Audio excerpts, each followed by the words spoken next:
అందరికీ. కింద ఫోటో కనిపిస్తుంది కదా, దాన్ని గుర్తుపడతారు కదా అందరూ.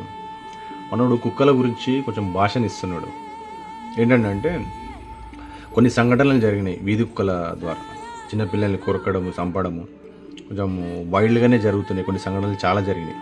దీని గురించి ఎవడు పట్టించుకోడు.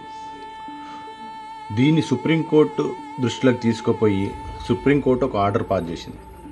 వీధి కుక్కలను అన్నింటినీ తీసుకెళ్ళి ఒక షెల్టర్ ఇద్దామని, సపరేట్గా ఇద్దామని చెప్పేసి ఒక ఆర్డర్ చేసింది.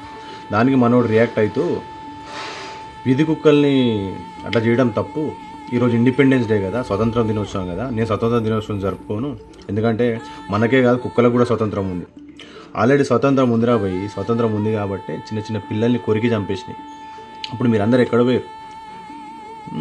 నాకు తెలిసి నువ్వు ఒక కుక్కను పెంచుకుంటున్నావు అనుకుంటా, హైబ్రిడ్ కుక్కను కాదు. ఇలా వీధి కుక్కలు ఉన్నాయి కదా, నీలాంటి వాళ్ళు చాలామంది ఉన్నారు దేశంలో.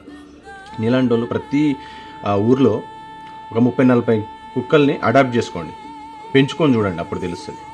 వీధి కుక్కలకి హైబ్రిడ్ కుక్కలకి ఫరక్ కనిపిస్తుంది. ఇదేం తెలియకుండా నేను స్వాతంత్ర దినోత్సవం జరుపుకోను, ఇండిపెండెన్స్ డే అది ఇది అని చెప్పేసి ఏదో పిచ్చి పిచ్చి భాషనిస్తున్నావు. రిపబ్లిక్ డే అర్థం తెలుసా నీకు? ఎంతోమంది స్వాతంత్ర సమరయోధులు ప్రాణ బలిదానం చేశారు దీని గురించి. వాళ్ళని గుర్తు చేసుకుంటూ మనం చేసుకునే పండగ ఇది. నువ్వు సంవత్సరం మొత్తం ఎట్లాగో ఇది చేసుకో, వాళ్ళని గుర్తు చేసుకో. నాకు తెలిసి ఈ ఒక్కో రోజైనా వాళ్ళని గుర్తు చేసుకొని ఒక పండగలాగా ఫ్లాగ్ హాస్టింగ్ చేసుకోవాలి. ఏదో కుక్కల గురించి ఏదో భాషనిచ్చేస్తున్నావు నువ్వు. ఆ సదాఫ్ కూడా, ఆమె కూడా ఏడుస్తుంది మీడియా ముంగడికి వచ్చేసి. కుక్కల మీద అంత ప్రేమ ఉంటే ప్రతి ఒక్క వీధికి ఒక 30-40 కుక్కలు తీసుకొని నీసం చాలామంది ఉన్నారు కదా, తీసుకొని పెంచుకోండి. అంతేగాని దేశం గురించి నేను ఇండిపెండెన్స్ డే జరుపుకోకరా భయ్, వెళ్ళిపో, దేశం ఇచ్చిపోయి వెళ్ళిపో. ఏదో 4-5 ఫాలోవర్స్ పెరగంగానే తలకెక్కిందా?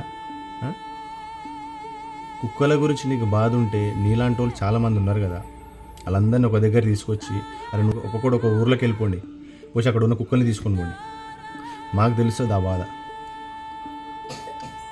చిన్న చిన్న వీధులల్లో చిన్నపిల్లలు భయంతో కిరాణా షాప్ పోవాలన్నా, స్కూల్కి పోవాలన్నా ఎంత భయపడుతున్నారో మాకు తెలుసు. అది కార్లో కూర్చొని చిన్న భాషని ఇయ్యంగానే హీరో అయిపోవును, అర్థమవుతుందా? ఇన్నోసెంట్ కుక్కలు నీ ఇంట్లో ఉండొచ్చురా. అది హైబ్రిడ్ కుక్కరు, రోడ్ల మీద తిరగడానికి దానికి ఏం తెలియదు. దేన్ని గర్వాలి, ఏడ మురగాలనేది దానికి ఏం అర్థం కాదు.